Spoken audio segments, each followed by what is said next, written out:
ఓం శ్రీ మహాలక్ష్మీ దేవ్యై నమః. ఓం శ్రీ లక్ష్మీ కుబేరాయ నమః.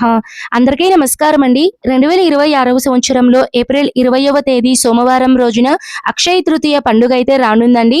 ప్రతి సంవత్సరము కూడా వైశాఖ మాసంలో వచ్చేటువంటి శుక్ల తదియా తిథి రోజున మనము అక్షయ తృతీయ పండుగనైతే జరుపుకుంటాము. ఈ రోజు మన ఇంట్లో ధనధాన్యాలు సమృద్ధిగా ఉండాలి అంటే, ఆ లక్ష్మీదేవి అనుగ్రహం కలగాలి అంటే చాలా తేలికగా మీరు ఇంట్లో పూజ ఎలా చేసుకోవాలి, విధి విధానాలు, నియమాలు అన్నీ కూడా క్లియర్ గా నేను మీకు తెలియజేస్తానండి. మనకి ఈ సంవత్సరం ఏప్రిల్ 20 సోమవారం రోజైతే వచ్చిందండి. 19వ తేదీ అంటే ఆదివారం రోజున మధ్యాహ్నం నుంచి మనకి తదియా గడియలు అయితే ఉన్నాయి. ఎవరైనా సరే మీరు ఇంట్లో కొత్త వస్తువులు, మంగళకరమైన వస్తువులు, బంగారం కొనేవాళ్ళు మీరు 19వ తేదీన మధ్యాహ్నం నుంచి కూడా మీరు పర్చేస్ అనేది చేసుకోవచ్చండి. ఇంటికి తీసుకొని వచ్చి 20వ తేదీన ఉదయాన్నే కూడా పూజలో అనేది పెట్టుకోవచ్చు. ఇంటిని, వాకిలిని, దేవుని పటాలను ఎప్పుడు శుభ్రం చేయాలండి అంటే 19వ తేదీనైతే మీరు క్లీనింగ్ అనేది చేసుకోవచ్చండి. ఒకవేళ 19వ తేదీ కనుక కుదరలేదు అంటే మీరు 18వ తేదీన శనివారం రోజు కూడా మీరు క్లీనింగ్ అనేది చేసుకోవచ్చండి. ఇప్పుడైతే పూజ ఏ విధంగా చేసుకోవాలో మొత్తం కూడా క్లియర్ గా తెలియజేస్తున్నాను. పురాణాల ప్రకారం కుబేరుడు లక్ష్మీదేవిని ఈ రోజునే పూజించి ధనవంతుడు అయ్యాడట. అక్షయ తృతీయ రోజున మనం తప్పకుండా మన ఇంటిని శుచి శుభ్రంగా అయితే ఉంచుకోవాలండి. శుచి శుభ్రత ఎక్కడ ఉంటుందో లక్ష్మీదేవి అక్కడ తిష్ట వేసుకొని కూర్చుంటుందట అండి. ఈ రోజున తప్పకుండా ఉదయాన్నే తలంటి స్నానం చేసి స్నానాది కార్యక్రమాలన్నీ చేసుకున్న తర్వాత వాకిలిని మంచి ముగ్గులు అనేటివి పెట్టుకోవాలండి. తర్వాత మనం దేవుని మందిరంలో కానీ లేదా సపరేట్గా మీరు పీఠం అనేది ఏర్పాటు చేసుకోవాలి. మీకు దేవుని రూమ్లో కనుక ప్లేస్ ఉంటే అక్కడే మీరు లక్ష్మీదేవి ఫోటో ముందే పూజలు అనేటివి చేసుకోవచ్చండి. ఒకవేళ మీ దేవుడి రూమ్ చిన్నది కనుక అలా అయితే సపరేట్గా ఒక పీఠం అనేది ఏర్పాటు చేసుకొని మీరు పూజ అనేది చేసుకోవచ్చు. విధంగా అయితే పీఠంని ఏర్పాటు చేసుకొని దాని మీద ఒక వస్త్రాన్ని పరుచుకొని దాని మీద మనము పద్మం ముగ్గు కానివ్వండి, అష్టదళ పద్మం, అలానే అష్టదళ పద్మం ముగ్గు కానీ కుబేరు ముగ్గు కానీ వేసుకోవాలండి. దాని మీద పసుపు కుంకుమలు పెట్టినటువంటి లక్ష్మీదేవి చిత్రపటాన్ని మనం పీఠం మీద అయితే పెట్టుకోవాలి. ఈ పూజలో మనము ఇన్ని దీపాలు పెట్టాలి, అన్ని దీపాలు పెట్టాలి అన్న నియమం అయితే ఏమీ లేదండి. మీ శక్తి కొలది మీరు ఎన్ని దీపాలైనా సరే పెట్టుకోవచ్చు. కానీ పూజలో పెట్టేటువంటి దీపాలు ఇత్తడివి కానీ లేదా మట్టివి కానీ అయి ఉంటే సరిపోతుందండి. ఎటు పరిస్థితుల్లో స్టీల్ ప్రమిదల్లో అయితే దీపాలు అనేటివి పెట్టకూడదండి.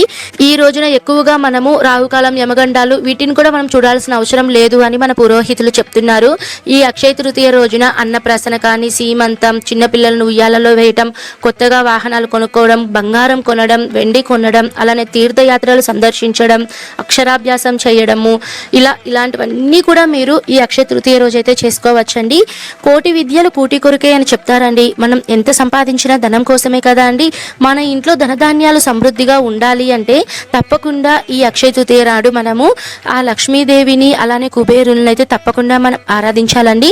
ప్రత్యేకంగా అక్షయ తృతీయ నాడు ఏ దైవాన్ని ఆరాధించాలి అంటే మనం విఘ్న నివారకుడు అయినటువంటి వినాయకుడిని, లక్ష్మీదేవిని, అక్షయుడైనటువంటి విష్ణుమూర్తిని, అలానే కుబేరుని కూడా మనము ఈ అక్షయ తృతీయ నాడైతే మనం ఆరాధించాలండి. అక్షయ తృతీయ అనేది మనకి తదియా తిథి వస్తుందండి. ఈ తిథి నాడున మనం అక్షయుడైనటువంటి ఆ విష్ణుమూర్తిని తప్పకుండా ఆరాధిస్తే మంచి ఫలితాలు అనేటివి ఉంటాయండి. ఈ రోజున అక్షింతలతో కూడినటువంటి నీటితో స్నానం చేసి అక్షింతలను విష్ణు భగవానుని పాదాలపై ఉంచి అర్చించి తర్వాత ఆ బియ్యాన్ని మనము బ్రాహ్మణులకు దానం ఇచ్చి కొద్దిగా మనం ప్రసాదంగా స్వీకరించాలండి. ఈ అక్షయ తృతీయ నాడు తప్పకుండా మనము అక్షయ పాత్రను అయితే పెట్టుకోవాలండి. ఇలా మనం ఇంట్లో అక్షయ పాత్రను పెట్టుకోవడం వలన మన ఇంట్లో ధనధాన్యాలు అలానే పూర్తిగా ధనానికి ఎటువంటి లోటు లేకుండా అన్నీ మనకి సమృద్ధిగా లభిస్తాయండి. ఈ అక్షయ పాత్రను మనకి పురాణాల ప్రకారం మహాభారతంలో పాండవులు అరణ్యవాసం చేస్తున్నప్పుడు ధర్మరాజుకి శ్రీకృష్ణుడు బహుకరించాడట అండి. అప్పటి నుంచి వాళ్ళకి ధనానికి ఎటువంటి లోటు లేకుండా వాళ్ళు పూర్తిగా ఐశ్వర్యవంతులుగా ఉన్నారట అండి. అందుకని ఈ అక్షయ తృతీయ నాడే కదండి ఇదంతా జరిగింది. ఈ అక్షయ తృతీయ నాడు తప్పకుండా ప్రతి ఒక్కరు అక్షయ పాత్రను పెట్టుకుంటే వాళ్ళ ఇంట్లో కూడా ధనానికి లోటు ఉండదు అని ఒక నమ్మకం అండి. ఈ అక్షయ పాత్ర ఎలా పెట్టుకోవాలి, ఇందులో ఏమేమి వేసుకోవాలి క్లియర్ గా నేను ఒక వీడియో అనేది అందిస్తానండి. మీకు కనుక ఇంట్రెస్ట్ ఉంటే మన ఛానల్కి వెళ్ళి ఆ వీడియోస్ ని చూడండి. ఈ అక్షయ పాత్ర మాత్రం మనము తప్పకుండా మట్టి కుండలోనే పెట్టుకోవాలండి. ఈ విధంగా నేను అక్షయ పాత్రను ఏర్పాటు చేసుకున్న తర్వాత ఈ రోజున పూజలో నా దగ్గర విగ్రహాలు ఉన్నాయి అని నేను నా దగ్గర విఘ్నేశ్వరుడు అలానే లక్ష్మీదేవి విష్ణుమూర్తి స్వరూపమైనటువంటి వెంకటేశ్వర స్వామి మూల విరాట్ అయితే నా దగ్గర ఉందండి. వీటిని నేను తమలపాకు మీద పెట్టుకొని పుష్పాలతో తమలపాకులతో అలంకరణ అనేది చేసుకున్నానండి. ఈ రోజున ప్రత్యేకంగా లక్ష్మీదేవిని ఆరాధించాలి కాబట్టి అమ్మవారి స్వరూపమైనటువంటి కామాక్షి దీపంని, అలానే అష్టలక్ష్మి దీపంని, అలానే ఐశ్వర్య దీపాన్ని అయితే ఏర్పాటు చేసుకుంటే చాలా మంచిదండి. ఖచ్చితంగా మీరు ఈ విధంగా కామాక్షి దీపంని అలా ఏర్పాటు చేసుకోవచ్చు. నేనైతే ఇక్కడ కామాక్షి దీపంని, అష్టలక్ష్మి దీపంని, ఐశ్వర్య లక్ష్మి దీపాన్ని అయితే నేను ఏర్పాటు చేసుకున్నానండి. ఐశ్వర్య లక్ష్మి దీపం అనేది తప్పకుండా పెట్టుకుంటే చాలా మంచిదండి. నేనైతే ప్రతి ఒక్కరికి సజెస్ట్ చేస్తాను. మీరు ఎవరైనా సరే అప్పుల బాధల్లో ఉన్న వాళ్ళు, డబ్బుకి ప్రాబ్లంగా ఉన్న వాళ్ళంతా కూడా ఈ అక్షయ తృతీయ నాడున ఐశ్వర్య దీపం పెట్టుకుంటే చాలా మంచిదండి. ఇప్పుడు నేను మీకు తెలియజేస్తాను. ముందుగా అయితే ఒక తమలపాకు పెట్టుకొని తమలపాకు మీద చిన్నగా అష్టదళ పద్మం ముగ్గు అనేది వేసుకోవాలండి. తర్వాత పసుపు కుంకుమలు అనేవి పెట్టుకోవచ్చు. ఉప్పు దీపం అనేది మనము పెద్ద ప్రమిదల్లో పెట్టుకోవచ్చా, చిన్న ప్రమిదల్లో పెట్టుకోవచ్చు అంటే మీ ఇష్టం అండి. మీరు ఎలా అన్నా పెట్టుకోవచ్చు. కానీ నేను నా పీఠం అనేది కొద్దిగా చిన్నదిగా ఉంది, అలానే చిన్న ప్రమిదల్లో పెట్టుకుంటే బాగుంటుంది అని నేను ఇక్కడ చిన్న ప్రమిదల్లో పెట్టుకున్నాను. మీ దగ్గర కనుక పెద్ద ప్రమిద కానీ ఉంటే పెద్ద ప్రమిద అనేది పెట్టుకోవచ్చు అండి. ఈ విధంగా అయితే నేను చిన్న ప్రమిదను తీసుకొని దాని పసుపు కుంకుమలు పెట్టుకొని అందులో ఉప్పునైతే వేసుకున్నానండి. తర్వాత దాని మీద మరొక ప్రమిదను పెట్టుకొని నువ్వుల నూనె వేసుకున్నానండి. మీ దగ్గర ఆవు నెయ్యి ఉంటే ఆవు నెయ్యి కూడా వేసుకోవచ్చండి. తర్వాత దాంట్లో 2 ఒత్తులు లేదా 3 ఒత్తులు కలిపి మీరు ఒత్తిని వేసుకొని తర్వాత మీరు దీపారాధన అనేది చేసుకోవచ్చండి. దీపం అనేది అమ్మవారి వైపు ఉండాలా లేదా మన వైపు ఉండాలా అనే సందేహం చాలా మందిలో ఉంటుందండి. మనం ఎటువైపు అన్నా పెట్టుకోవచ్చండి. అమ్మవారి వైపు అన్నా పెట్టుకోవచ్చు లేదా మన వైపు అయినా కేవలం దక్షిణ ముఖం మాత్రమే పెట్టకూడదు అని చెప్తారండి. ఎందుకంటే దక్షిణానికి అధిపతి మనకి యమధర్మరాజు అని చెప్తారు. కాబట్టి మనము ఈ దీపాన్ని ఉత్తరం సైడ్ కూడా పెట్టుకోవచ్చు అండి. ఉత్తర స్థానం మనకి కుబేర స్థానం కాబట్టి తూర్పు కానీ, పడమర కానీ, ఉత్తరం కానీ ఈ 3 దిక్కుల్లో మీరు ఎటువైపైనా సరే మీరు ఈ దీపం కనిపించేలా చూసేలా అయితే మనం పెట్టుకోవచ్చండి. ఈ విధంగా అయితే నేను ఐశ్వర్య దీపాన్ని అయితే ఏర్పాటు చేసుకున్నానండి. తర్వాత దీపపు కుందులను అయితే ఏర్పాటు చేసుకొని ఇరువైపులా నేను నా దగ్గర కుబేర దీపాలు ఉన్నాయండి. కుబేర దీపాలను అయితే పెట్టుకున్నాను. ఈ విధంగా అయితే నేను అన్నిటినీ సిద్ధం చేసుకున్నానండి. అక్షయ తృతీయ నాడు అక్షయమైనటువంటి ధనధాన్యాలు సమృద్ధిగా లభించాలి అనే ఉద్దేశంతో ఈ అక్షయ తృతీయ నాడు నేను కుబేర కుండలను అయితే ఏర్పాటు చేసుకున్నానండి. ఈ విధంగా నేను మట్టితో కుండలను 7 కుండలను అయితే నేను ఏర్పాటు చేసుకుంటున్నాను. ముందుగా అయితే మనం కుండలను ఇంటికి తెచ్చుకొని ఒక రోజు ముందైతే మనం కుండలను తెచ్చుకోవాలండి. తర్వాత నీటిలో నానబెట్టుకొని తర్వాత మనము వాటికి రంగులు కానీ లేదు అంటే మీ దగ్గర పెయింటింగ్స్ అలాంటివి ఏవీ లేకపోతే చక్కగా మీరు గంధముతో పసుపు కుంకుమలతో బొట్లు అనేటివి పెట్టుకోవచ్చండి. వీలు లేని వాళ్ళు మీరు మట్టి కుండల్లోనే అలానే ధనధాన్యాలు అనేటివి పెట్టుకోవచ్చు. ఈ కుబేర కుండలను మన ధనధాన్యాలు అలానే మంగళకరమైన వస్తువులతో నింపుకోవాలండి. నేనైతే ఇక్కడ 7 కుండలను అయితే తీసుకున్నానండి. ఒక కుండలో వచ్చేసి బియ్యం తీసుకున్నాను, మరొక కుండలో పసుపు కొమ్ములు, అలానే 3వ కుండలో తామర గింజలు, 4వ కుండలో లక్ష్మీ గవ్వలు, గోమతి చక్రాలు, శ్రీఫలం ఇవన్నీ పెట్టుకున్నానండి. 5వ కుండలో చిట్టి గాజులు, 6వ కుండలో అయితే నా దగ్గర అష్టలక్ష్మి కాయిన్స్ అయితే ఉన్నాయండి. ఈ రీసెంట్గా నేను పర్చేస్ చేశాను కాబట్టి నేను ఈ అష్టలక్ష్మి కాయిన్స్ అయితే పెట్టుకున్నానండి. తర్వాత 7వ కుండలో వచ్చేసి ధాన్యం అంటే మనము శనగలు కానీ, నా దగ్గర అయితే శనగలు ఉన్నాయని పెట్టానండి. గోధుమలు పెట్టుకోవచ్చు, మనం నల్ల శనగలు పెట్టుకోవచ్చు, తెల్ల శనగలు పెట్టుకోవచ్చు, ఏదైనా సరే అండి. ఉప్పు కూడా పెట్టుకోవచ్చు అండి.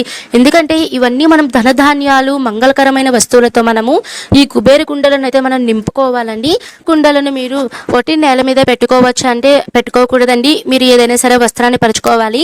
కుబేరుడికి ఆకుపచ్చ రంగు అంటే చాలా ప్రీతి కాబట్టి ఈ కుబేర కుండలను మీరు ఆకుపచ్చ వస్త్రం మీద కానీ పెట్టుకుంటే కూడా మంచిదండి. నా దగ్గర అయితే ఇక్కడ కొత్తగా బ్లూ కలర్ అయితే నా దగ్గర జాకెట్ పీస్ అయితే ఉందండి. అదైతే నేను పెట్టుకొని దాని మీద కుబేర కుండలను పెట్టుకొని ఈ కుండలన్నిటిలో మధ్యలో మీరు కొద్దిగా అక్షింతలను వేసుకొని అలానే కొద్దిగా పసుపు కుంకుమలు అనేటివి వేసుకొని తర్వాత పుష్పాలతో అలంకరణ అనేది చేసుకోవాలండి. కుబేర కుండలను ఏర్పాటు చేసుకున్న తర్వాత నేనైతే కింద నా దగ్గర తెల్ల ఏనుగులు అయితే ఉన్నాయండి. అమ్మవారికి తెల్ల ఏనుగులకి చాలా సంబంధం ఉందండి. తెల్ల ఏనుగులను కనుక మనం అమ్మవారి ఇరువైపులా పెట్టుకుంటే ఐశ్వర్య ప్రాప్తి కలుగుతుంది అని అయితే చెప్తారండి. కాబట్టి ఈ తెల్ల ఏనుగులను నేను అమ్మవారికి ఆ పక్క ఈ పక్క అయితే నేను కుబేర కుండల ముందైతే పెట్టుకున్నానండి. అలానే నేనైతే ఇక్కడ చిన్నగా రంగోలీతో అమ్మవారి తామర పువ్వు అలానే కలుషం అనేది పెట్టుకున్నానండి.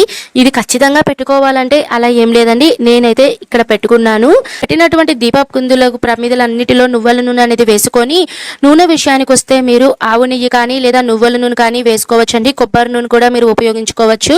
తర్వాత ఒత్తులన్నీ వేసుకొని ఏకహారతితో మీరు దీపం అనేది వెలిగించుకోవాలండి. తర్వాత దీపాలన్నిటినీ వెలుగుతున్నప్పుడు దీపం దగ్గర మీరు పసుపు కుంకుమలు అక్షింతలు పుష్పం వేసుకొని నమస్కారం అనేది చేసుకోవాలండి. దీపాలకు నమస్కారం చేసుకుంటూ దీపం జ్యోతి పరబ్రహ్మ స్వరూపిణ్యై నమః అనైతే నమస్కారం చేసుకోవాలండి. చూడండి ఆ దీపాల వెలుగులో అమ్మవారు ఎంత ఆనందంగా ఉన్నారో కదా అండి.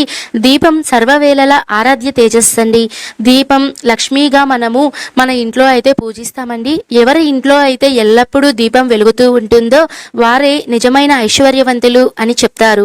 ఏ పూజకైనా సరే ముందుగా మనము గణపతిని పూజిస్తాం కాబట్టి ముందుగా అయితే ఆదిదేవుడు గణపతిని అయితే పూజించాలండి. మీ కనుక షోడశోపచార పూజ అనేది తెలిస్తే మీరు పూజ చేసుకోవచ్చు. మీ కనుక షోడశోపచార పూజలు అనేటివి తెలియని వాళ్ళు పంచోపచార అంటే పంచ ఉపచారాలను అయితే చెయ్యాలండి. అంటే కొద్దిగా అక్షింతలను గంధంని పుష్పంని అలానే దీపంని నైవేద్యంని వీటిని అయితే సమర్పించాలండి. గణపతికి అయితే నేను ఇక్కడ పంచోపచార పూజ అనేది చేసుకున్నానండి. అక్షింతలతో అష్టోత్తర మంత్రాలను అయితే పఠించుకున్నాను. ఒకవేళ గణపతి మంత్రాలు తెలియకపోతే ఓం ఘం ఘం గణపతియే నమః అని ఒక మంత్రం చెప్పుకున్నా చాలండి. మీరు 9 సార్లు కానీ లేదా 108 సార్లు 51 సార్లు అయినా పఠించవచ్చు. లక్ష్మీదేవికి తర్వాత మనం పూజ అనేది చేసుకోవాలి. లక్ష్మీదేవి పూజ విషయానికి వస్తే ముందుగా అయితే నైవేద్యం విషయానికి వస్తే ఏదైనా సరే మీరు నైవేద్యంగా ప్రీతికరంగా పెట్టుకోవచ్చండి. అమ్మవారికి ఎక్కువగా అయితే పరమాన్నం పులిహోర అలానే పాల పాయసం క్షీరాన్నం అంటే చాలా ఇష్టం అండి. నేనైతే ఇక్కడ పూజలో అమ్మవారికి పాలనైతే నైవేద్యంగా సమర్పించానండి.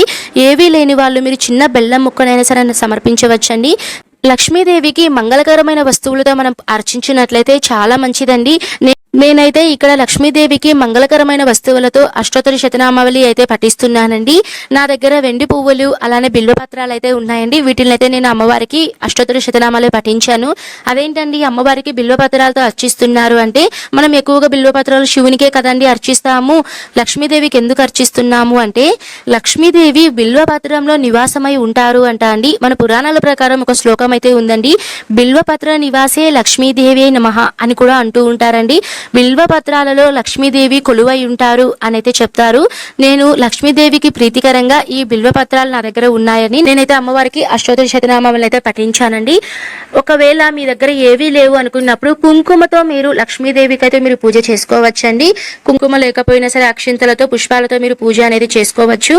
తర్వాత మీరు విష్ణుమూర్తికి అయితే పూజ చేసుకోవాలండి. నా దగ్గర విష్ణు స్వరూపమైనటువంటి వెంకటేశ్వర స్వామి విగ్రహం అయితే ఉందండి. కాబట్టి నేనైతే వెంకటేశ్వర స్వామి విగ్రహం పెట్టుకున్నాను. మీ దగ్గర ఏ విగ్రహాలు లేవు అనుకున్నప్పుడు మీరు అమ్మవారి ఫోటో కానీ లేదా స్వామివారి ఫోటో పెట్టుకొని మీరు పూజ అనేది చేసుకోవచ్చు. ఈ అక్షయ తృతీయ నాడు తప్పకుండా బంగారం అనేది కొంటూ ఉంటారండి. బంగారం భూలోకంలో మొదటిసారి గండకీ నదిలో సాలగ్రామం గర్భం నుంచి వైశాఖ శుద్ధ తదియ నాడు ఉద్భవించిందట అండి. అందుకే ఈ రోజున మనము అక్షయ తృతీయగా కూడా జరుపుకుంటాము. బంగారం అనేది సాధారణ లోహం కాదండి, ఇది దేవలోహం. బంగారానికి హిరణ్మయి అనే పేరు కూడా ఉందండి. మరి బంగారం కొనలేని వాళ్ళ పరిస్థితి ఏమిటి అని చాలా మందికి సందేహం అనేది ఉంటుంది. మరేం పర్లేదండి, లక్ష్మీ స్వరూపమైనటువంటి కళ్ళు ఉప్పు ప్యాకెట్ ని మీరు పూజలో పెట్టుకోవచ్చండి. తర్వాత కుబేర కుండలు అయితే ఏర్పాటు చేసుకుంటారు కదా అండి. కుబేర కుండలన్నీ ఏర్పాటు చేసుకున్న దగ్గర మీరు కుబేరునికి ఎంతో ఇష్టమైనటువంటి పచ్చ కుంకుమతో మీరు కుబేరుని అష్టోత్తరాలు పఠిస్తే చాలా మంచిదండి.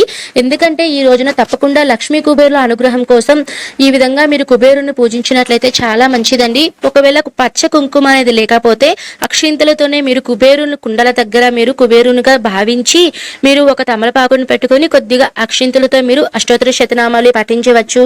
లేదా మీరు ఓం లక్ష్మీ కుబేరాయ నమః అని కూడా మీరు పఠించవచ్చండి. ఈ విధంగా మీరు పూజ అనేది చేసుకోవాలండి. చివరిగా మీరు స్వామివార్లకి ధూప దీప నైవేద్యాలన్నిటినీ సమర్పించి మీరు మీ శక్తి కొలది టెంకాయని అయితే సమర్పించుకోవాలండి. ఈ విధంగా అయితే అక్షయ తృతీయ నాడు పూజ అనేది చేసుకోవాలండి. మీకు ఈ పూజా వీడియో అనేది బాగా ఉపయోగపడింది అని అనుకుంటున్నాను. ఈ వీడియో కనుక తప్పకుండా ఉపయోగపడితే తప్పకుండా లైక్ చేయండి. నేను మరో మంచి వీడియోతో మీ ముందుంటాను. సర్వే జన సుఖినో భవంతు. స్వస్తి.